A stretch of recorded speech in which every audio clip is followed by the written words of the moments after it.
Hi all. Now we are going to discuss on the module 5. In this module, we'll be discussing mainly on the lighting system and its design aspects. So before going into the theoretical part, we need to understand the basic concepts and basic terminologies which is being used in the case of a lighting design. So first we are going to define about luminous flux. Luminous flux is nothing but the light energy which is radiated from the lamp. So the amount of luminous flux depends upon the type of the lamp and also on the wattage of that particular lamp. The unit of luminous flux is lumens. So this is nothing but a lamp. I am just going to vary this slider and you can see that the light output is changing. And at the bottom part now you can see that it is 420 lumens. That just indicating that this is the amount of light energy which is radiated from the lamp.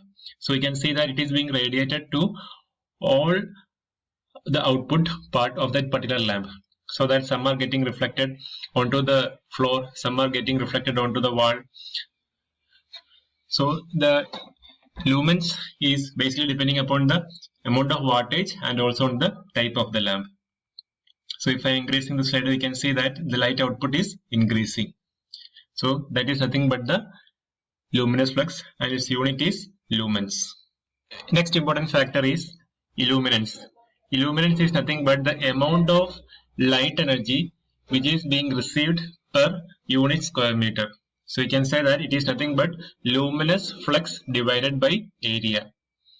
So you can say that this is particular room and you are having the two lamps on the topmost surfaces, and the illuminance over here you can see that it is 1600 lux. So it is lux is the unit, that is lumen per meter square is known as lux. So in the case of illuminance, when it is nearer to the source, the illuminance will be higher, and when moving away, your illuminance starts decreasing. Now this is our work plane, that is the table. You can see that the illuminance is 500 lux, and when I am again moving down to the bottom part, it is 350 lux. So this you can just observe it. You just switch on the lamp and just keep a white paper and just keep it near to the lamp, and after that you just keep it at the floor. You can see that the amount of light which is received on that particular area or the white paper is going to be different. So it depends upon the area. So illuminance is inversely proportional to the distance square. And so these are the two important things: luminous flux and the illuminance. Next one is the color rendering index. That is nothing but how effectively the color of an object can easily be reproduced under the light source. So certain kind of light sources, it is very difficult to find out the actual color of the object which is kept under that particular lamp. While driving during the night time, you won't be able to find out the color of the car which is coming opposite to you. But during the daytime, it is very easy to identify whether it is a red, black or green. It is very easy to identify. But during the night time, it may not be possible, because during the night time, it depends upon the type of the light source which we are having. Sometimes you'll be having the sodium vapor lamp which is producing yellow light. Sometimes you'll be having the LED lamp, you'll be producing the white light.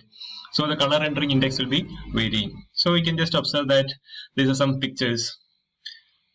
So I have three pictures are there. The first picture, the color is exactly reproduced, but when it comes over to the last picture, the color is poorly reproduced. And you can also observe it while going for the shopping and all. The shop will be highly illuminated, and that is just to say that it is going to produce the same color of the object under that particular light source. So it will be varying on a scale of 0 to 100. And sunlight is having a color rendering index of 100, and a sodium vapor lamp, it is having the least color rendering index, which is not able to produce the correct color of the object. So this is just indicating the color rendering indexes of each kind of source. So a low pressure sodium vapor lamp, it is having a 0, and the normal fluorescent lamp, it will be having a rating between 60 to 95. Incandescent lamp is the one which is matched in accordance with the sunlight, having color rendering index of 100. So it all depends upon which color is produced in that light spectrum. There is a VIBGYOR. If all the colors are there in that particular light spectrum, then it is able to produce all the color of that particular object under that. In the case of a sodium vapor lamp, it is producing the light in the yellow region. So therefore, yellow can easily be reproduced, but other colors are not easily reproduced. Next is luminous efficacy. It is nothing but from its unit is lumens per watt. You can say that it is how much amount of luminous output it can produce from 1 watt of power which is given to that particular source. So if the luminous efficacy is higher, that means the lamp is more efficient. If the luminous efficacy is less, then the lamp is inefficient. So this is again just a table which is showing GLS is nothing but the general lighting service, that is the incandescent lamp. Its luminous efficacy is only 14 to 16 watt. But a fluorescent lamp, fluorescent tubular lamp, it is having a luminous efficacy of 70 to 104. LED lamp, it is also having a luminous efficacy of 90 to 100. Sodium vapor lamp, it is having a luminous efficacy of 90 to 140. So it all depends upon the type of the lamp, and we already seen that there was a lot of things regarding replacement of the incandescent lamps at your house using a compact fluorescent lamp. We'll just do a calculation based on that. So we can see that a 100 watt incandescent lamp will be producing 1380 lumen. A 60 watt will be producing 720 lumen output. A 40 watt will be producing 425 lumen output. So you can just compare this 1320, 380 divided by 100. It is nearly 14 watt, 14 lumens per watt. But in the case of a compact fluorescent lamp, a 1300 lumen output is produced from a 20 watt. So 1300 divided by 20. So you can see that the difference in the lumen output. So 130. So it is approximately 70 lumens per watt is the luminous efficacy of a compact fluorescent lamp. But in the case of a incandescent lamp, it is only 14. So you can see that it is normally 4 times more efficient than a incandescent lamp. So that is with respect to the luminous efficacy. Next one is the ballast. Ballast is the one which is used for starting a particular lamp. So we know that in the case of the fluorescent lamps, in the case of a metal halide lamp, it needs its own ballast in order to start its operation, in order to have the ionization. So that is nothing but a ballast. So earlier we were using copper ballast, and now everything is being replaced by the electronic ballast. Next one is the correlated color temperature. So we'll just observe 2 pictures. This is one picture and this is another picture, and this one we say it as a warm white, and this one we say it as a cool white. In the case of this kind of color pictures is seen in the case of shopping malls and all. For aesthetic purposes, we'll be using a warm white, and a cool white is being used normally in the reading rooms and all. So it is nothing but the CCT, that is the correlated color temperature. The CCT is defined in such a way that it is the light source is the absolute temperature of a black body whose chromaticity most nearly resembles that of a light source. So in the case of a normal fluorescent lamps and all, it will be producing around 5000 to 6000 K will be the normal correlated color temperature. And when it comes to a warm white and all, it will be 3000 or 3500 CCT, like that.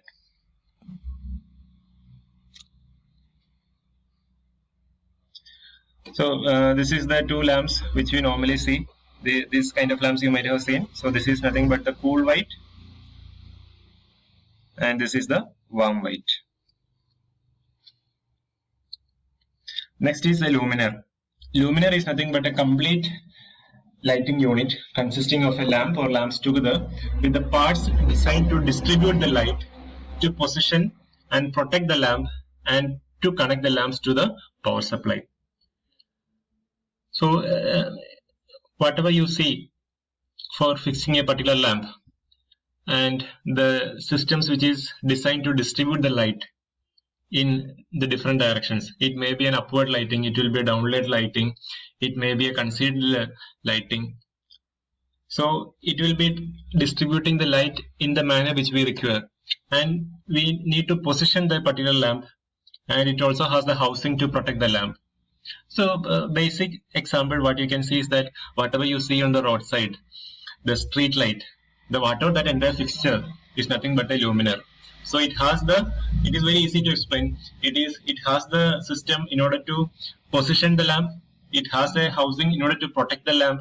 It also has a system to distribute the light. It has a reflective system, and in order to protect the lamp, it has a casing is there, and it also has a provision to connect the lamp to the power supply. Now moving on to the lighting design. The lighting design will be looking at two main factors.